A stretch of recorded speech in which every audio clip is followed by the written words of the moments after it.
The neighbor told me what my son said about May, looked at the fence and pretended not to hear. I heard it through the fence. At first, like a rumor the wind was carrying, the neighbor leaned over, lowering his voice as if the flowers could keep a secret. He said, he started, and then he told me a sentence that did something inside my chest I could not name. I set the teacup down very carefully. The saucer hummed against the table like a small bell. I felt my hands get colder, but I smiled anyway. You learn, in a long life, how to keep your face like a calm sea when something sharp comes to the surface. But that wasn't the worst part. The words didn't belong to an enemy. They came from him, my boy, my son, the one I had rocked and soothed and taught how to tie his shoes. The neighbor's eyes flicked to mine, waiting for a response I could not give. I pretended I had not heard. It felt like a decision and a wound at the same time. I walked into the house with my back to the fence and told myself I would think about it later. Today we're talking about what you do when the people you love wound you, but I did not say anything then. Hello, darling. Sit with me a while. Today we're talking about what you do when the people you love wound you, and how sometimes silence looks like strength and sometimes looks like giving up. If you like these stories, please subscribe. It keeps the kettle on and the porch light on. That small favor helps more than you know. But this is not about social bits. It's about a single afternoon, a neighbor's whisper, and my choice to pretend I had not heard. I told myself I would deal with it in private.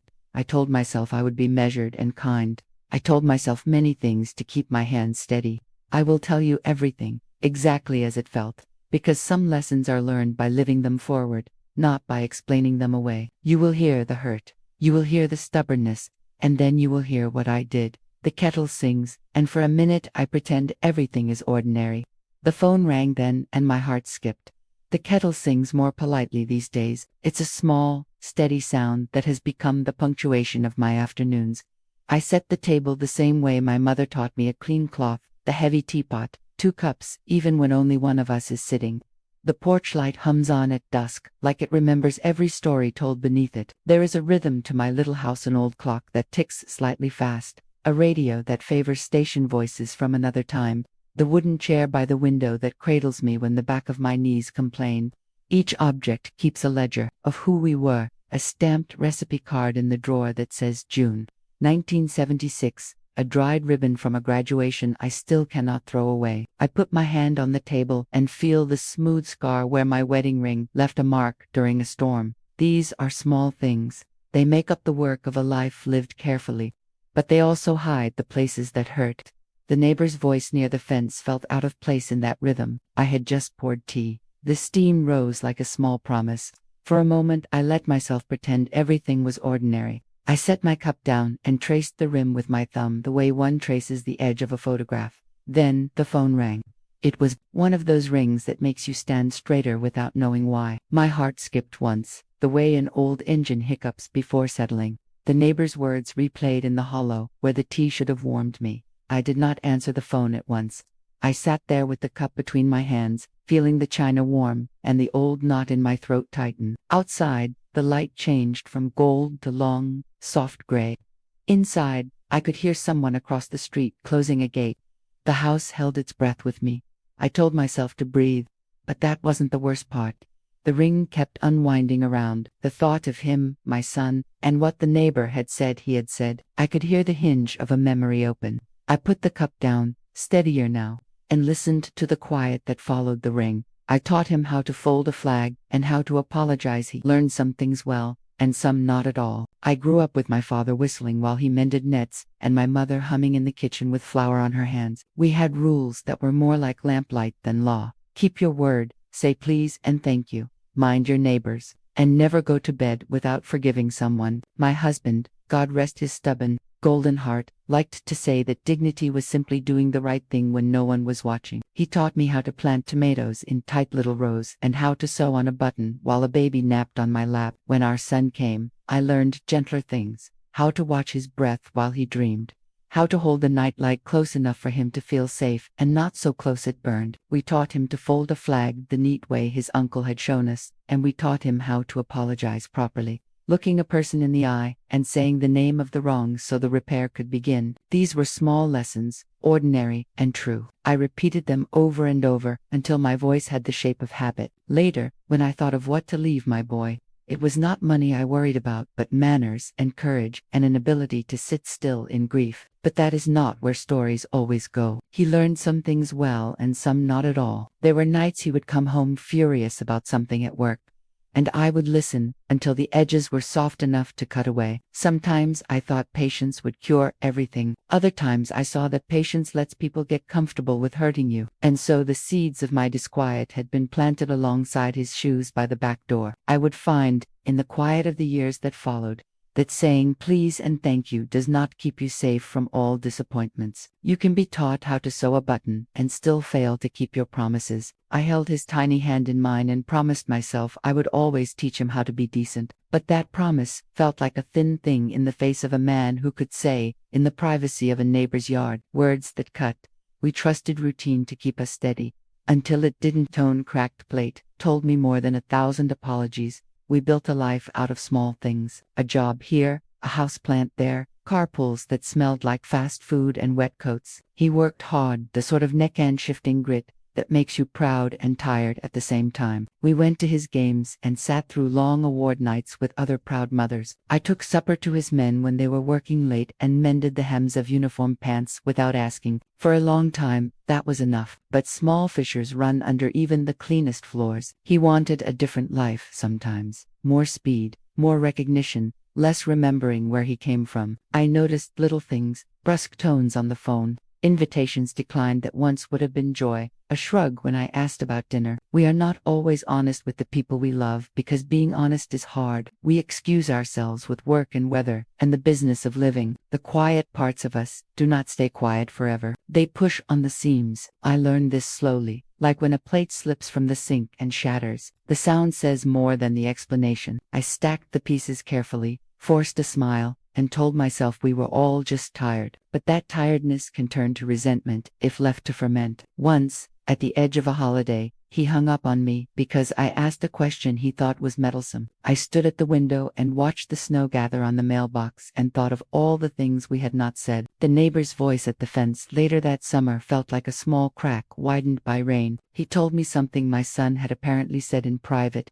and the crack showed itself under the varnish. One cracked plate told me more than 1,000 apologies. I set the pieces carefully into the drawer and learned not all breaks will be repaired. He said I was, and the word felt like whether I folded my hands and chose silence for now. It was not just anything the neighbor carried over the fence that day. He stepped up on the top rung and said the sentence like he was reading from a paper. Your son said you were a burden. He said it soft, like he didn't want to hurt me, but there it was. The word lodged like a splinter. A burden. The sound of that single word shifted the room, as if someone had moved a weight across the floor. I felt a hotness in my chest and then a strange, hollow, cool. Sometimes a thing that should be kind is clumsy instead. The neighbor kept talking, filling in a few details about a conversation he had overheard at a barbecue with other men, complaints about extra bills, about responsibilities, about what family should carry. He told me everything he could remember in a careful way, as if detail would soften the blow. I thanked him. I thanked him like you'd thank someone for bringing you a piece of mail. Inside,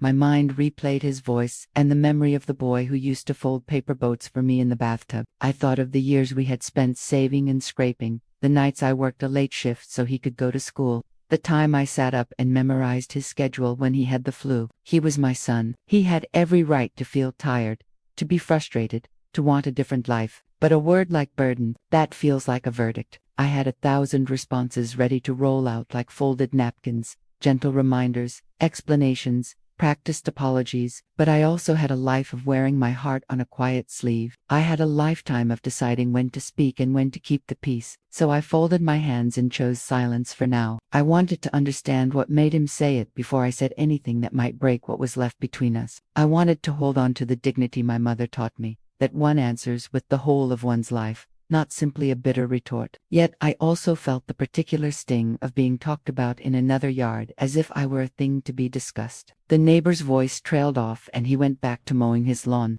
leaving me in a sweeter quiet than the one I had when he first spoke. I walked inside, closed the door gently, and stood in the hallway where the photos of birthdays looked down at me. A child with a birthday hat smiled in a faded frame, and for a moment I wondered which of us had changed the most. But that wasn't the worst part. There were rumors now, like dust motes in the sun, and a rumor will settle where it must until someone brushes it away. At the dinner table, he put his fork down like a judge. My hands trembled under the table. We had planned a small family dinner. I thought the ritual of breaking bread would help, that the familiar clink of plates and the smell of roast would remind us of better times. He came late, which was not like him, and sat in the corner with his jaw set in a way that made me think he had practiced being austere. At the table, he spoke in short sentences. He laughed a little too loud at jokes that weren't funny. He put his fork down like a judge, and I could feel the weight of 100 little things gathered in him like stones. I tried to steer the talk to safe waters, the neighbor's geranium, the weather, the radio program he liked as a boy.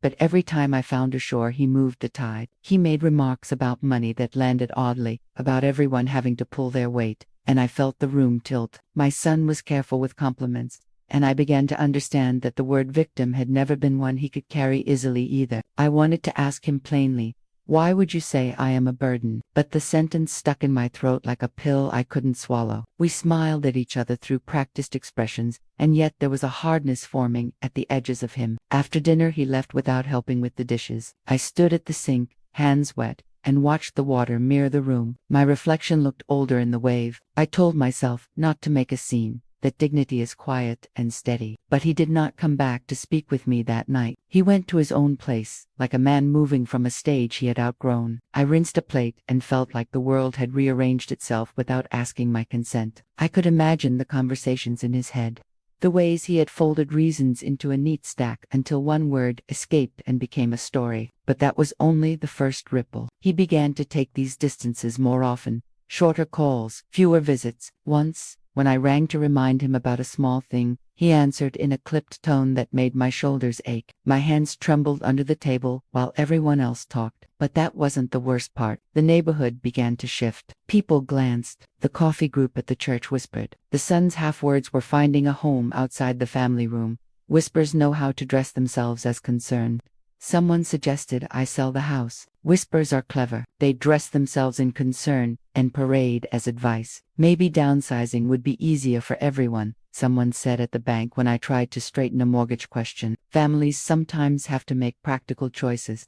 Practical became a polite word for invisible hands nudging you out of your familiar rooms. The neighbor who told me the first rumor nodded, as if to confirm that the world had an order, and it was simply being restored. A cousin asked gently if I was sure I could manage the yard. At church, someone mentioned, with a soft concern, that children had their own lives, and it is sometimes simpler to step aside. Each small comment added weight. I felt my privacy leaked like water through an old pot. I could feel myself shrinking to the size people thought I ought to be. And still I carried the things that mattered to me. My recipes, a quilt with his name stitched into the corner.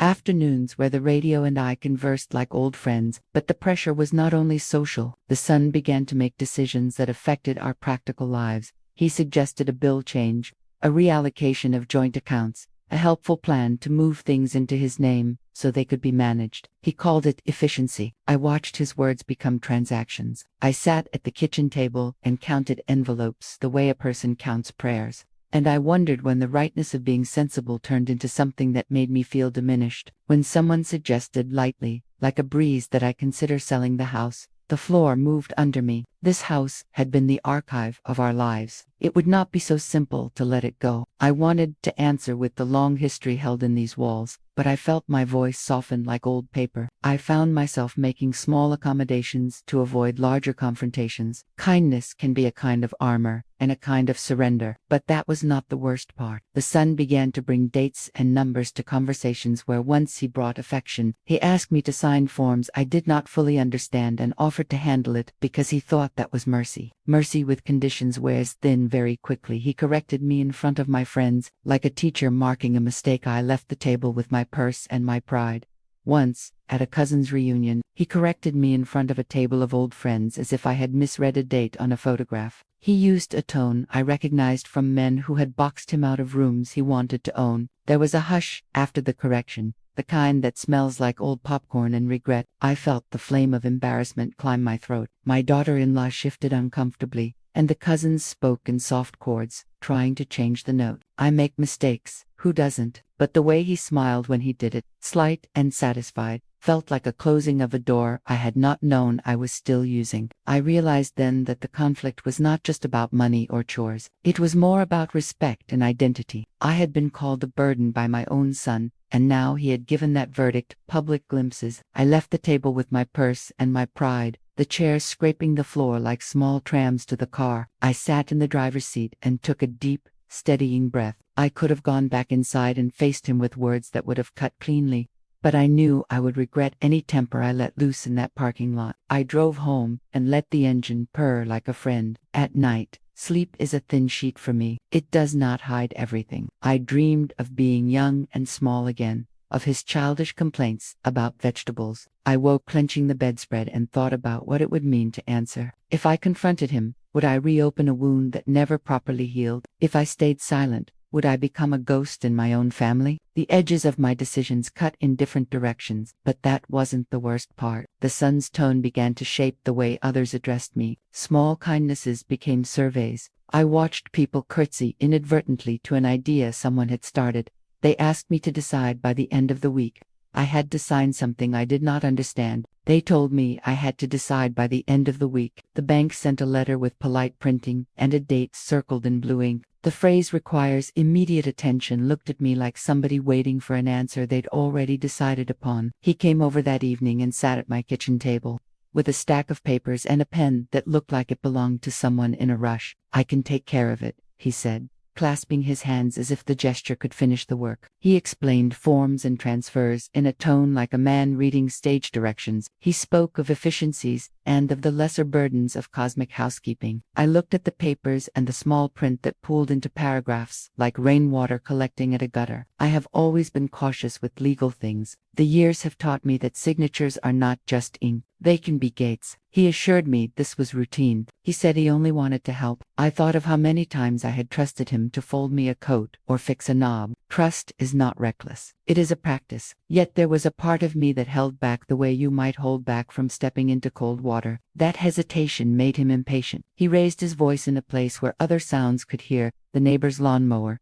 the late TV show next door. I felt my decision becoming a performance. The more he insisted, the more I suspected the insistence was about power rather than help. But facing a deadline is like standing before a tide. The city and the seasons do not wait on your feelings. There are bills that do not accept a sentimental explanation. I took a breath, and he slid the pen across like a baton. For a second I saw the boy who used to race his trucks across the floor, who would come to me with scraped knees and expect miracles. I wanted to believe in that boy with all my soul, but the adult before me had a different set of tools. I had to sign something I did not fully understand. I looked at the fine print and thought of my mother's voice, read it twice. "Child, there are moments when the right answer is not clear and the wrong one is obvious." I folded the paper and put it in my drawer to think. He tapped his foot and said we were running out of time. But that wasn't the worst part. There would be a meeting in 2 days where decisions would be made, and I would be expected to either agree or be left behind. He was angry, but he was also frightened, showed me something I had not expected. Midpoint of any life story tends to surprise you by delivering truth in the middle of a sentence. One afternoon, a neighbor I hardly knew knocked on my door with a small envelope and a look that said he felt awkward for reasons he could not name. Inside the envelope was a note that had been left at my son's workplace, a medical notice about a probationary period, about layoffs, about health updates I had not heard before. He had been shouldering trouble I knew nothing about: late nights, calls from a boss, a creeping sense of insecurity that made him feel small. He was angry, but he was also frightened. The revelation did not ease the hurt of being called a burden, but it changed the angle of the light. It explained why he might have said such things, why his patience might be raw, why his voice was short with me. I thought of my own stubbornness in moments of worry, how anxiety makes us clumsy with love. He had not told me because he did not want me to worry. He assumed I would carry it like the kind of worrying women in his life. Always carried it with neat efficiency and boundless worry. I realized that in trying not to add to his load, he had made his wounds private and given them brittle edges. There is a temptation, when someone you love is in danger, to make sweeping choices for them without asking. I felt a wash of both relief and guilt. Relief because his hardness had a name, guilt because I had not seen it earlier. He came by that evening after work, and his hands were rough as if they had been carrying bricks. He sat across from me and finally told me some of the details he had been hiding. He said he felt ashamed to ask for help. He said he feared losing his footing in a life he had been building. Then he looked away and said, quietly, "I'm sorry." The sound of it cracked something open. For a long time we sat in the hush that follows two people deciding whether to repair or retreat. We were both surprised that apologies could be small bridges when they were honest. He had reasons, imperfect, human ones, and it did not make the word he used disappear. But it did mean there was a place to build from besides accusation. I saw then how quickly fear can turn into sharpness toward the ones closest to you. I thought of my own stubborn pride and how it can blind me. We had both been trading silence for protection and letting it cool into hard things. But that wasn't the worst part. The revelation created a new urgency, not just to manage paperwork or property, but to decide if the family could become a site of mutual care again. We would both have to choose to be brave. To help him, I would have to give him boundaries instead of bailouts. He didn't like the price of my support. When I understood the shape of his trouble, I made a plan, imperfect and trembling, but a plan nonetheless. To help him, I decided I would give him boundaries instead of bailouts. I would not be a doormat, nor would I be a bank that offered apologies as collateral. I started by drawing a clear line around what I could manage and what I could not. I called the bank and asked polite, exact questions. I hired someone to look at the roof and did not let my son tell me he would handle it in a tone that meant later.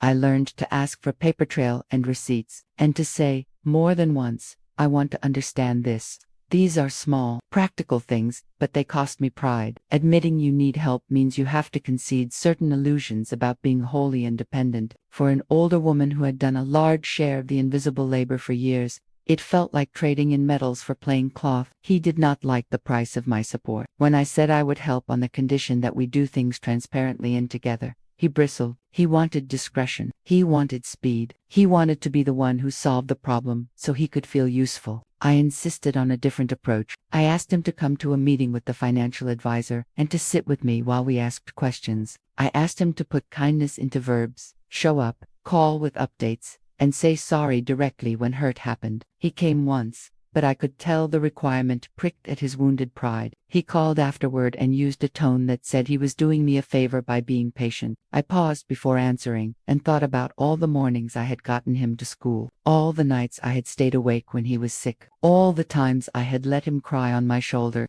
until his breathing evened. I am not someone who keeps a ledger in the way a bank does, but I do remember the small favors and the long service of love. I told him then that support must respect both of us. That was my price. But that wasn't the worst part. He began to test those boundaries in small ways, looking for cracks where he could slide back into old patterns while claiming new benefits. The town has an appetite for stories, and this one tasted like gossip. The meeting would decide more than paper's heat, makes itself known in different forms. In the hush of a lobby, in the folded eyebrows of a friend, in the way a pastor uses his sermon to ask everyone to be mindful. The town has an appetite for stories, and mine tasted a little like gossip. At the same time, parts of my community reached out like hands in a crowded room. A neighbor brought soup. The librarian left me a book about family law with a note tucked inside, and a woman at the market offered to drive me to appointments. It is remarkable how kindness and rumor can coexist on the same street. Meanwhile, my son was carrying work pressure that made him short and impatient. He would call in the middle of the day and say things I could not answer without sounding brittle. I tried to be steady. I tried to be an island that did not let the waves damage those on my shores. But the waves came from all sides: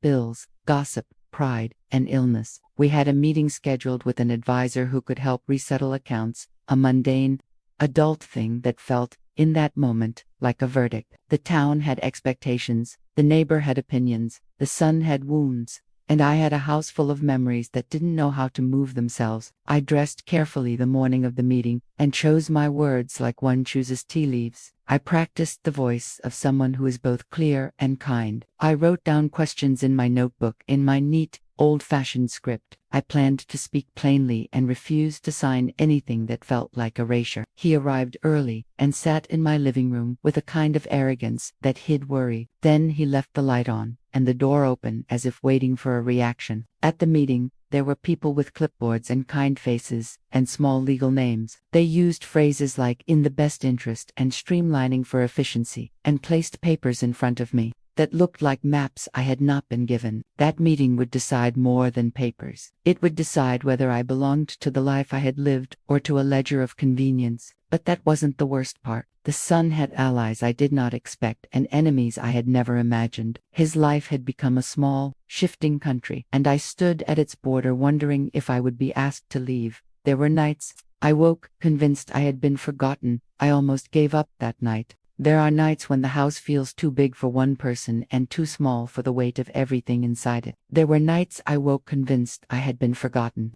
Convinced that the people who loved me had simply moved on to lives that no longer included my name in ordinary conversation. The dark has its own language. It tells you stories you do not want to hear. I sat on the edge of my bed and listened to the radiator breathe. I thought of all the times I had told him to be brave, and wondered if that advice had been misread as a permission to be hard. I thought about the wedding photos on the mantel and the small shoes by the back door, and wondered if all of that mattered in the face of someone deciding to call you a burden. It is an odd pain to be wounded by someone you raise. It is a strange grief to lose the idea of a person the way you lose a piece of furniture, not in a dramatic moment, but in a slow misplacing. I walked the house at midnight, touching the frames and whispering the names of birthdays into the dark like a litany. I imagined other possibilities: selling the house and moving into a small place where I would be more convenient, leaving town, starting over with 2 suitcases and a determined walk. I pictured myself packing the quilt he had played with and leaving it at the foot of the bed as a sign that I had tried. I almost gave up that night. There is a peculiar relief in imagining surrender, because it makes the decision seem like a choice rather than an accident. But my mother's voice, which had been like a lamp all my life, came back to me.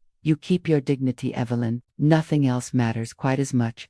That 2-sentence gospel steadied me. Dignity is not always loud. Sometimes it is the small decision to keep a photograph on the mantel and to answer the phone in a voice that does not tremble. I sat back down and wrote a list of the things I would not trade: my recipes, the coffee table with the dent from his first baseball, the quilt. I wrote down the things I would consider negotiating. Writing it made my options real and manageable. When morning came, I had less of a sense of doom and more of a sense of work. But that wasn't the worst part. The real trial was not deciding what I could bear to lose. It was deciding what I would fight for and why. I chose respect for myself over shame. Dottie called me angry words that evening. I made a choice that morning: respect for myself over shame. I would not be small to make other people comfortable. I called a lawyer with good reviews who used plain words and small, kind gestures. I told my pastor the truth in a quiet hour, and he offered to sit with us at a conversation if we wished. I told my son, plainly and without drama, that I would help him, but only on terms that included openness and specifics. I offered him a plan.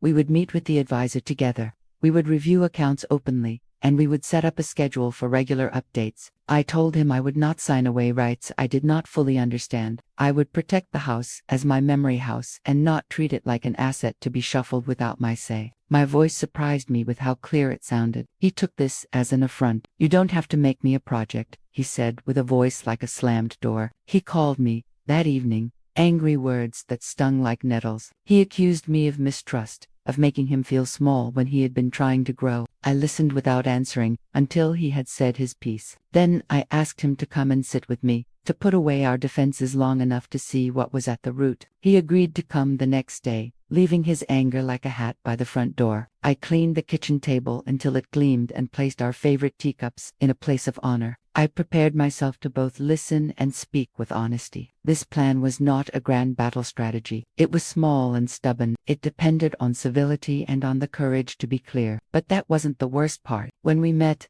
another surprise waited. My son brought someone with him, a friend from work who had been advising him, and the dynamic shifted into a place I had not expected. I looked at him and told him the story of the paper boats. He could not look me in the eye. The day of the meeting felt like a theater night. Except the stakes were the ordinary kind that do not let you dress up to hide them. We sat at my kitchen table, which for years had been the surface where homework was spread and bills were paid and casseroles were passed. He had brought the friend from work. The friend shuffled a folder of notes and spoke in professional tones. I began by telling a small story, because stories are how my mother taught me to begin a difficult conversation. I told him about the paper boats he had made in the bathtub when he was small, how he would fold the corners carefully, how he proudly pushed them down the soapy river and waited eagerly to see which would make it to the drain. "Do you remember that?" I asked him. He blinked and nodded, the shape of his childhood briefly softening his face. "You taught me how to fold them," he said. "You taught me to try." That was the fulcrum. I told him that I had always believed in folding boats with him. That is to say, I had always believed in trying together. I told him the neighbor had told me words that felt like they had been chosen to wound, and I asked him, plainly, if he had said them. He squirmed and then said that he had, in a night of worry, used a word he did not mean as a sentence to define me. He tried to place it in context, a night at a barbecue, a conversation spinning, the wrong emphasis. He said he had meant to say I am struggling with costs, and that it had slipped into a crueler shape. The friend from work tried to mediate. He spoke about systems and efficiencies, about how families can sometimes become overwhelmed and need a managerial hand. I listened, and then I answered in a voice that was both soft and firm. "You raised him," I told the friend. "You know how small he was when he first learned to fold a boat." I looked at my son and told him the story of the paper boats again. But this time I told him how I had once fished them out from the drain and patched them with tape so he could play some more. "I never meant to be a burden," I said. "My whole life has been a series of small fixings and mending and staying. I carried what I could." I spoke of being frightened and also of being proud. I said I would not be labeled by one careless sentence. I asked him to apologize in a way that ears could hear and the heart could accept. The apology that came was raw. He spoke words that showed his shame and his fear. He said he had been humiliated by his own inability to solve things quickly and that he had lashed out. He said he had been unfair. He said, "I'm sorry, Mom." For a moment I thought the room might breathe again, but then we had to tidy the edges. He had to promise to be transparent and to meet me halfway. He did so haltingly, but he did. It was not a complete fix. It was a beginning. The friend from work, who had been certain a managerial approach was a solution, left with a different measure of respect for the messy business of family. We agreed on practical steps, clear accounting, scheduled updates, and a third-party check-in every few months. He could not look me in the eye for much of the conversation. In the end, the thing that mattered was not that everything returned to the way it had been, but that we were willing to stand in the discomfort of change and try. That night, he stayed longer than usual, and we sat with 2 mugs of tea as the light went thin. He showed me, in small acts after that he meant to hold up his side. But that wasn't the worst part. The negotiation had left us both raw in ways that money and forms could not smooth. We had a long road of rebuilding to walk, and neither of us could pretend healing was instant. We set the papers down together, and I felt steady there were new rules, and room for forgiveness after the showdown. The settlement of small practicalities felt like the slow, honest work of a neighbor repairing a fence. We set appointments, we signed documents I had had time to read twice. We established a rhythm of open communication. A weekly call where he would tell me what was happening, and I would tell him what I could manage. We agreed on boundaries.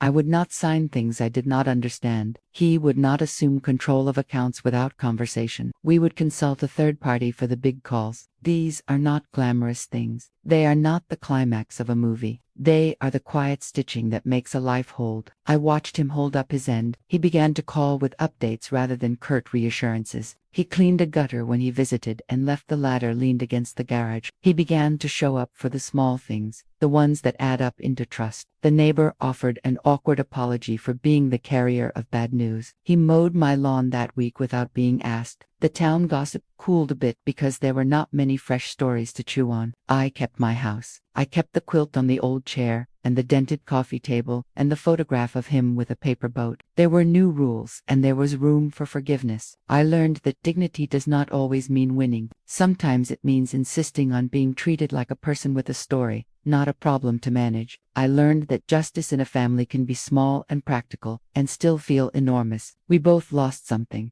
The old illusions that everything would always be soft, and we both gained something. the possibility of a clearer relationship, but that wasn't the worst part. The hardest work was not signing papers or making plans. It was learning to trust again after feeling spoken about in other yards. Trust rebuilds itself in small, unglamorous increments.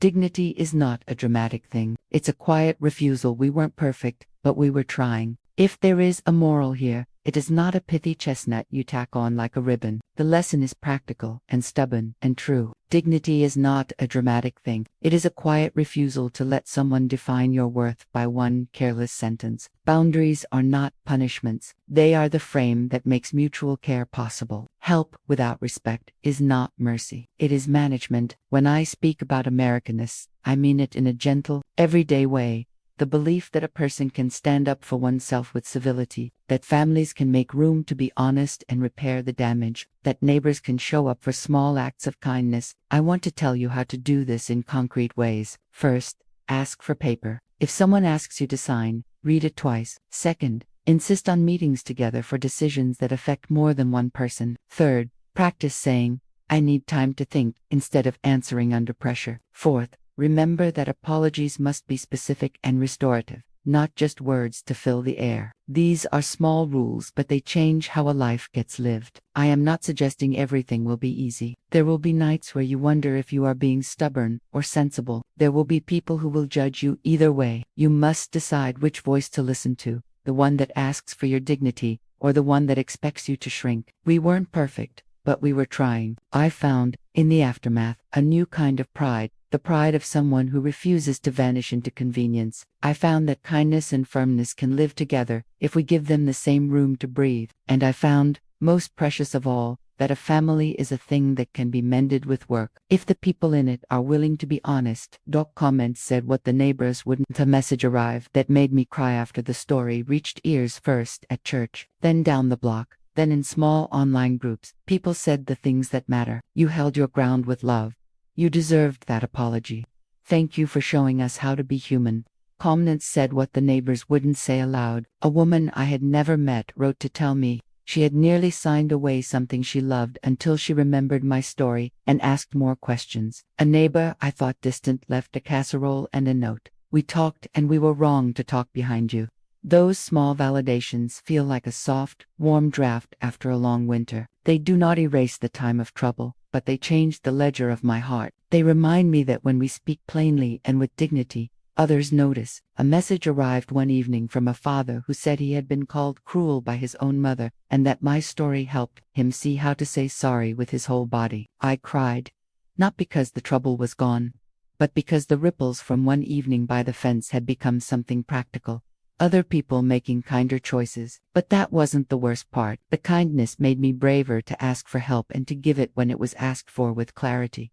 We still fold boats on rainy days. The porch light hummed the same tune a year later. The house looks much the same, and yet different in the best ways. We still fold boats on rainy days. He comes over sometimes with a tool in his hand and a grin that remembers his smallness. We have a new habit of sitting on the porch and talking about the weather, and then slipping into deeper things as the light allows. The chair by the window has a new, small cushion, and the quilt is washed and rested in its old place. The porch light hums the same tune, and sometimes my grandson runs in with muddy shoes and a story about a scraped knee. I have kept my dignity and my home, and I have learned that love is sometimes discipline and sometimes forgiveness. That is ordinary heroism. That is the kind of thing I want to pass on. But that wasn't the worst part. The worst part had become the doorway into something like repair. Asterisk, if this touched you, tell me what you would do next time. I'll tell you about the letter I found in my attic. If this story touched you, please leave a comment and tell me what you would do in my place. It helps others feel less alone. Subscribe if you want more stories from my life. Small, honest things that quietly shape us. Next time, I'll tell you about the letter I found in my attic that changed everything for one summer. Thank you for sitting with me. Asterisk, thank you for listening. Asterisk, see you soon.